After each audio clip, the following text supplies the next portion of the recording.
Friends, আজকে আপনাদের একটা কাহিনী শোনাই। আমি আমার প্রতিবেশী দাদার বাসায় গেলাম। তো প্রতিবেশী দাদার বাসায় যাওয়ার পরে দেখলাম একটা নার্স নিয়ে সে কান্নাকাটি করছে। তো জিজ্ঞেস করলাম যে দাদা কি হয়েছে, তুমি কান্না করছো কেন?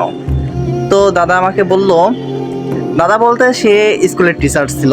তো দাদা আমাকে বলল যে আসলে আমি কলেজ লাইফে একটা মেয়েকে ভালোবাসতাম, সেই মেয়েটা আসছিল আমাকে অবিশ্বাস করে ভুল বুঝে চলে গেছে। তা আমি বললাম দাদা কি হয়েছে, তুমি আমাকে খুলে বলো। তো দাদা যেটা বললো সেটা শুনে আমার ডিম দুইটা তাল গাছে উঠে গেল। তো শুনুন কি বলবো। তো কলেজ লাইফ থেকে প্রেম শুরু হলো আমার দাদার। মানে প্রেম করতে করতে করতে করতে দাদা এই বয়সে চলে আসলো, মধ্য বয়স, মানে বুড়ো হয়ে গেছে আর কি, এখন হাঁটাচলা করতে পারে না, নার্সের মাধ্যমে চলাফেরা করে। তো কলেজ লাইফে প্রেম করতে করতে মেয়েটার হঠাৎ করে বাসা থেকে বিয়ে ঠিক হলো। তখন মেয়েটা বললো আসলে আমার তো বিয়ে ঠিক হয়ে গেছে, বাবা অবাধ্য হতে পারি না আমি, তো এখন আমি কি করব বলো। তখন ছেলেটা বললো কি যে হলো চলো আমরা বিয়ে করে নিই। তখন দাদা যখন বিয়ে করতে রাজি হলো তখন মেয়েটা বলছে না, আমি বাবাকে কষ্ট দিতে পারি না, আমি ওকে বিয়ে করি, কিছুদিনের মধ্যে আমি তোমার কাছে ফিরে আসবো, তুমি বিশ্বাস করো আমি আমার ছুতেও দেবো না। আমার দাদা তো খুব ভোলা। তো দাদা এই কথা শুনে বললো কি ঠিক আছে তাহলে তুমি ওকে বিয়ে করো, তুমি তো কয়দিনের মধ্যে আমার কাছে ফিরে হয়ে আসবা। বলছে হ্যাঁ আমি তোমার কাছে ফিরে আসবো, তাও ভার্জিন হিসেবে ফিরে আসবো, এত কনফিডেন্সের সাথে বললো। তখন দাদা বললো ঠিক আছে তাহলে তুমি যাও। একথা বললে চলে গেল। কিছু বছর পরে দাদার সাথে রাস্তায় হঠাৎ করে ওই মেয়েটার দেখা। তখন দাদা জিজ্ঞেস করলো যে কি ব্যাপার, এই মেয়েটাকে?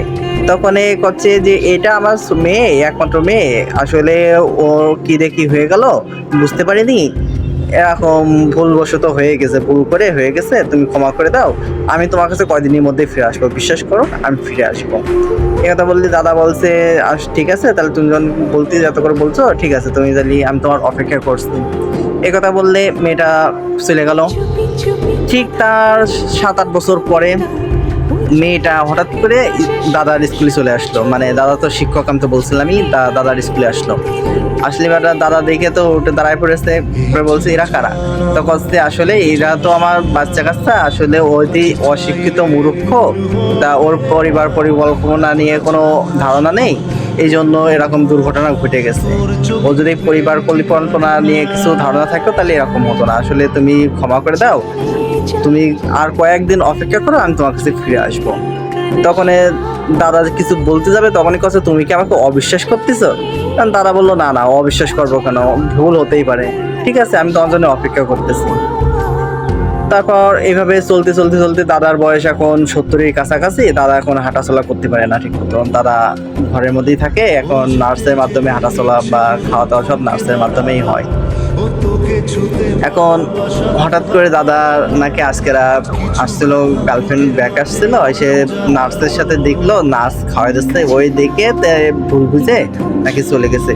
আর অনেকগুলো কথা শোনাই দিয়ে গেছে, যেমন বললো যে হলো তুমি সিটার বাটপার, আরও অনেক কথা শুনেছে। তারপর বলেছে যে হলো আমি তোমার জন্য ভার্জিন হিসেবে ফিরে আসছি। সায়েন্সের সমস্ত থিওরি উল্টে দিয়ে মেয়েটা 7-8টা বাচ্চার মা হয়ে বলে ভার্জিন বলে দাবি করে। এটা শুনে তো আমার মানে ডিম দুটা তাল গাছে উঠে গেল।